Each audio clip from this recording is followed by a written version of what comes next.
627, Paul is sent to Rome. He finally gets to go. Now, when it was determined that we is including Luke, would sail for Italy, they turned Paul and some other prisoners over to a centurion of the Augustan regiment. His name was Julius. And going aboard a ship from Adramyttium, which was about to set sail for the ports along the west coast in the province of Asia Minor, they went ahead and put forth to sea. And Aristarchus, a Macedonian from Thessalonica, accompanied us. The next day we landed at Sidon, and Julius, treated Paul with thoughtful consideration, and he respected Paul. He allowed him to go see his friends and that were there at this place, and to let him be refreshed, go spend some time with them, relax, eat. From there they put out to sea and sailed on the leeward, which is the sheltered side of Cyprus, from protection against the weather. At the time of year, the weather is getting nasty.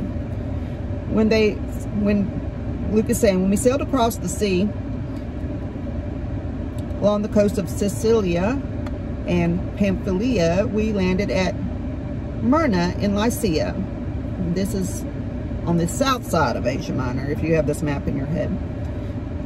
So Julius the centurion found an Alexandrian ship there, and it happened to be a grain ship of the Roman fleet, sailing for Italy, and so he got them a passage on board, and so they got on. So for several days they sailed slowly, and it wasn't a fun sail, it was a seasick kind of sailing off the coast of Cnidus. Then, because the wind did not allow them to go any further, on the sheltered side of Crete off Salmon, and they hugged the shore with difficulty.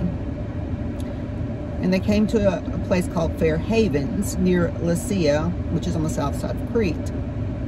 They lost a lot of time, and navigation was dangerous because of the time for the fast, which was the Day of Atonement, has already been over. So Paul began to strongly warn them. Now, sailing the Mediterranean Sea during this time for ancient ships from the second week of September until November 11th was considered virtually impossible because of things they called a northeaster, which I've been in a northeaster when I lived up in the northeast. It's kind of like being in a hurricane, except up in the northeast it's a hurricane with snow, but for them it's sort of like having a hurricane in the Mediterranean, kind of tropical storm type weather. So Paul began to strongly warn them, and he said, "Men, after careful consideration and thought, I sense that this voyage will certainly be disaster and with a great loss, not only of the cargo, but of our lives." But Julius was he believed the pilot. The pilot of the ship persuaded him that everything was going to be okay, and wasn't really, he figured Paul was just being a little exaggerating, so he didn't really pay a lot of attention to him, because the harbor was not well situated for wintering. So the majority of the sailors decided to go ahead and put out to sea from there, hoping to reach Phoenix, which is a harbor in Crete, facing southwest and northwest, and spend the winter there. I'm using the Amplified. I'm not messing with the King James today because of all these ship terms that I can't convert to my own language. So when the south wind blew softly, thinking they had obtained their goal of getting a safe place to winter, they weighed anchor and sailed along Crete, hugging the coast. But soon after that, a violent wind, called the northeaster that I mentioned, the Eurykilo is the word they used, kind of like a typhoon, came rushing down from the island, and the ship was caught up in it, and it could not head into the wind to gain stability, so they gave up and just let the ship drift. So they were drifting along, and they ran under the shelter of a small island, which was 25 miles south of Crete, called Clauda. And it was a lot of trouble, but they were able to get the ship's skiff on the deck and secure it. The skiff kind of run along the back. The little skiff was used to go from the ship to shore, because you couldn't sail this big ship up to the shore, obviously. So they hoisted the skiff on board and all the support lines to undergird and brace the ship's hull, because they were fearing they would run aground in the shallows of this place called Syrtis, which is off the north coast of Africa. So they let down the main anchors and lowered the sails, and were driven along backwards with the bow into the wind. So on the next day, they were being violently tossed around by the storm, and they were starting to take on water, and they began to jettison the cargo. They were like, throwing stuff overboard. Well, by the third day, they had thrown the ship's tackle, which was the spare line for blocks, other equipment, overboard by hand, literally, just to further reduce the weight, because they were like, whoo, we're gonna die. And they didn't see any sun or stars for several days, so obviously this took a toll on their psychological well-being. And the storm kept raging. The large storm kept raging, and it was draining the hope of being saved from them. And they eventually just gave up hope. Eventually they just gave up hope. Abandoned all hope. So they had gone quite a while without food. Obviously from seasickness. If you've ever been on a rough seas, don't even think about eating. Paul stood up then and said, "Men, you should have followed my advice before and should not have set sail from Crete. I told you so. You just brought on this damage and loss. But even now, I urge you to keep up your courage and be in good spirits, because there will be no loss of life among you, but only the loss of the ship." Please think that if you listen to me, you wouldn't have lost any of it. "For this very night, an angel of God, to whom I belong and whom I serve, stood before me and said, 'Stop being afraid, Paul. You must stand before Caesar. You have a job to do. And behold, God has given you the lives of all those who are sailing with you. So keep up your courage, men, for I believe God and have complete confidence in him that it will turn out exactly as I have been told. But we must run the ship aground on some island.' The 14th night had come and gone, and they were drifting and being driven about in the Adriatic Sea. When about midnight, the sailors began to suspect they were approaching some land.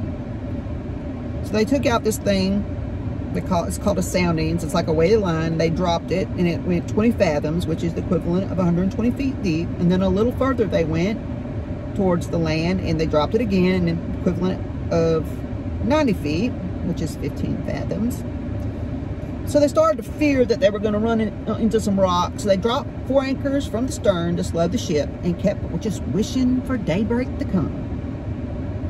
But as the sailors were trying to secretly escape from the ship, they had let down the skiff into the sea, pretending they were going to lay out anchors from the bow. So Paul told the centurion and the soldiers, "Unless these men remain on ship, you cannot be saved. You're going to die if you do this. Just telling you now." So the soldiers cut away the ropes that held the skiff and let it fall and drift away. I guess they figured they better listen this time to Paul. So while they were waiting for the sun to rise, Paul encouraged them all and said, "Hey, y'all go ahead and eat. This is the 14th day. It's been 2 weeks since y'all really ate anything, because you've constantly been on watch, and the ship's been going crazy, tossing and turning, and you haven't eaten anything. So eat some food, so you'll survive. Because I'm telling you, not a hair from your head any of you is gonna be hurt. You're not gonna perish. But however, you need to eat for some strength." So having told them this, he took some bread, gave thanks to God, broke it, and began to eat.